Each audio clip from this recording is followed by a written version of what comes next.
Do not give out your personal addresses too early. Actually, if you're going to meet this person, be sure that you're meeting them in an open place. Make sure it is a restaurant. Make sure this person doesn't drop you back home. Meet and then part ways. If you have to take time to build the trust. People are not who they seem they are. Now, more than ever, it is very easy to find a spouse, and yet we often hear people complain that these days it is very hard to find someone to marry. Long time ago, you could either find someone at school, at church, or even a connection from your parents or even relatives. Now, while I met my husband at office, I met some friends on Facebook and even dated some. Today, I would like to give you the tips on how you can find someone online, how you can maneuver, and how you can come from hello to I do. Welcome and welcome back to this channel. My name is Dusi.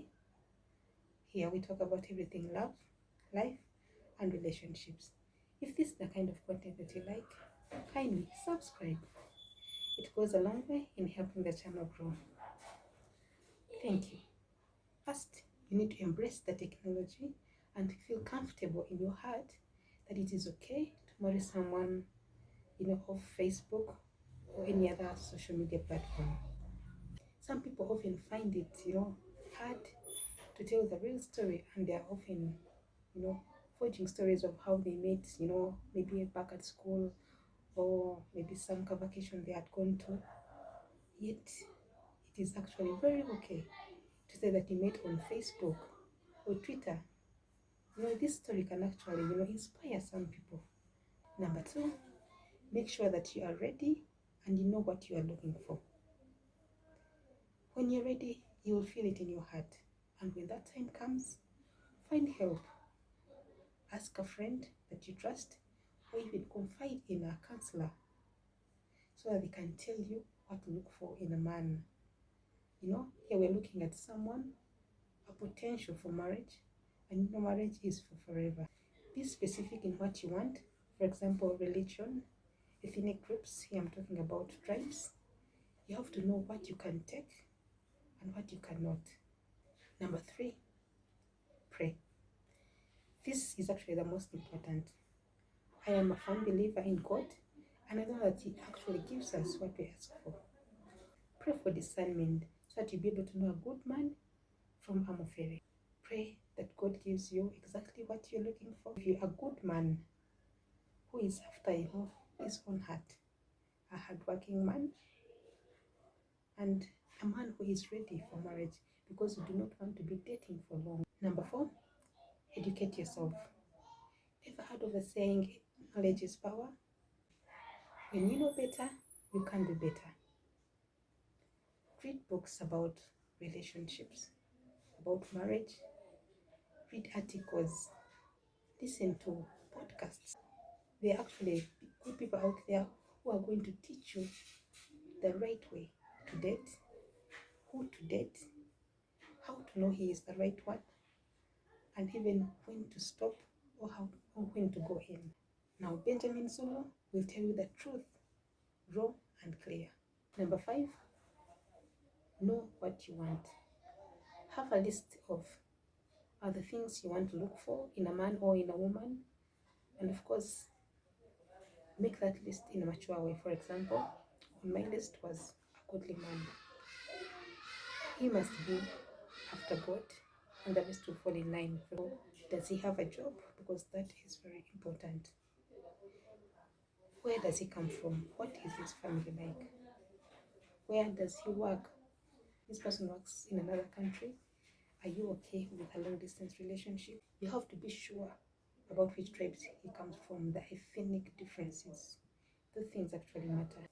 Do not compromise your list of what you're looking for fear that maybe you may not find someone. Someone will come. Someone who fits will come. Be positive and have a strong mindset that you deserve the best. Number six, be honest with your profile. Upload a decent photo. Talk about your interests, your hobbies, but be sure not to put too much detail because you have to leave a little mystery onto yourself.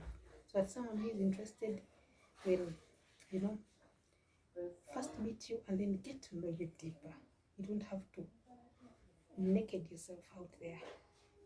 When you upload a photo, make sure you put a decent photo which is not showing, your cleavage or your behind, because you're going to attract the wrong kind of people. As much as you would want to be seen as a sexy woman, portray yourself in the right way so that you may attract, a good man. Number 7, learn to explore the online site. Here it is not online dating actually, it is online searching. You are searching for a man. Don't be so fixated on one person. Say you give yourself maybe a timeline to search. Wake up in the morning, check on Facebook, check on Twitter, check on Instagram. It is very okay, to see all these different people and see the person who suits you. And use your intuition. If you do not feel good about someone, immediately cut them out. Go to the next. Number 8, don't be desperate. While you haven't been on the dating scene for a long time, you may be eager to meet someone and immediately, get together. Do not do that. Instead, take time to, develop yourself. Do some personal development.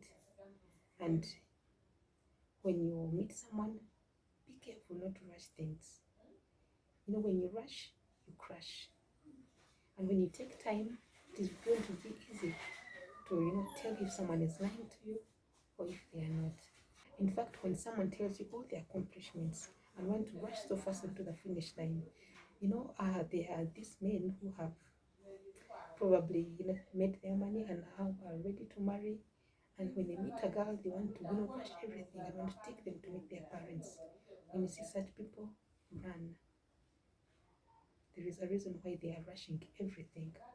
If someone on the first date is telling you they have met their wife, that is a red flag. Number 9, keep your eyes open, but your ears very open. When you go on a date, make sure you listen more than talk. It is a man's role to chase you, so you want to be doing the listening rather than talking. Allow him to take the lead. And if this man is being deceptive, trust me, he is going to at one point divert, and you will know that he is lying to you. His stories will be uncoordinated, and you're going to tell that he has been deceptive for me. If you meet a man and it does not work out, kindly move on to the next, even if you like what you see. If it's not working, it will not work. And remember, it's a tryout. If it doesn't work, it doesn't work. If they show you who they are the first time, trust them. Don't meet them again. Number 10, be careful. As much as you don't want to judge people too early, you also don't need to trust them too early. This is your life, guard your life. This is someone you've met online and you do not know them. What people put online could be totally different from who they are. Some people are using social media to prey on others. There is so much happening in this world, but also there is good that is happening. You have to focus on the good, but know that there is bad. Do not get too lost onto the text. Some people are actually great writers, but when you meet, you find they cannot even utter a word, and it gets you wondering, were they the ones who were typing those texts? Maybe it was someone who was helping them. Have you ever experienced that? You have been chatting and everything is going well, but when you meet someone, all they can say is hello and nothing else. Some of us want something so much that we try to make it work in our minds. It is actually not working. And that said, do not give out your personal addresses too early. Actually, if you're going to meet this person, be sure that you're meeting them in an open place. Make sure it is a restaurant. Make sure this person doesn't drop you back home. Meet and then part ways. If you have to take time to build the trust, do not trust them immediately. People are not who they seem they are. Thank you for watching. See you next time.